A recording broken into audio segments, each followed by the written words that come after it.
I'm Andreas. I like airplanes. This specific one is the last surviving Cyro with its original engine. Just imagine yourself, an earthbound human soaring through the sky in what could be described as a submarine with wings. In 1903, not even the Wright brothers could have imagined what the world would become, where the journey time across oceans could be measured in hours instead of weeks. We came here to record two icons of aerial combat, fighters that would face off in the skies above the Pacific Theater. The American carrier-based Corsair and the notorious Japanese Cyro.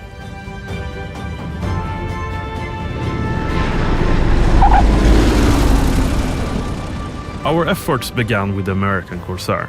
We prepared a myriad of recording techniques. Small microphones were placed inside the cockpit to capture the pilot's point of view.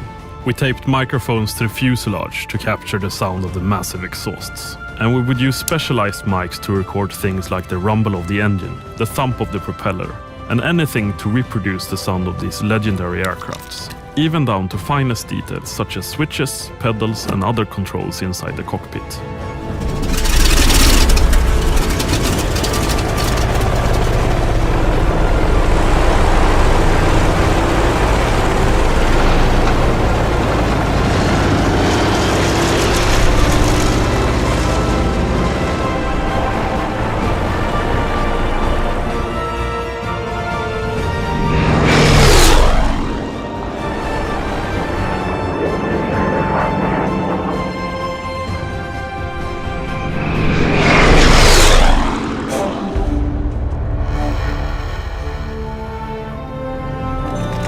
Next was the Japanese Cyro. The Cyro was a formidable fighter. Its lightweight gave it incredible agility in the air. And this particular Cyro is the last in the world that is powered by its original Nakajima Sakai engine. Truly the last of its kind.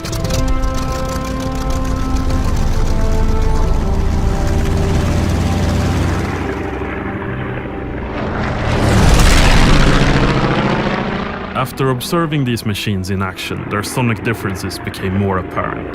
The Corsair, powered by the 18-cylinder Wasp engine, made a refined and powerful roar. And when enough air was sucked into the inlets, the roar was joined by a distinct whistling sound.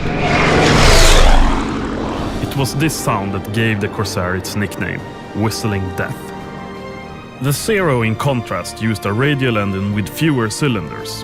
Was designed for the largest amount of power in the smallest possible package. This cutting-edge design gave it more of a thumping sound, similar to that of a muscle car. As we were recording, the primal fascination with these machines became even more apparent. We were constantly interrupted by curious people throughout the day. A motorcycle priest stopped his ceremony to take a look at the fighters. An ex-army officer showed up in his Willys Jeep and even offered to let us record his German anti-tank guns that he had in storage. We had old men in shiny red sports cars drive up to get a closer look, and even the American army did a close flyby to see what was happening. I think all of these moments show just how very iconic these airplanes are, and how much we, as earthbound humans, still dream of taking to the sky.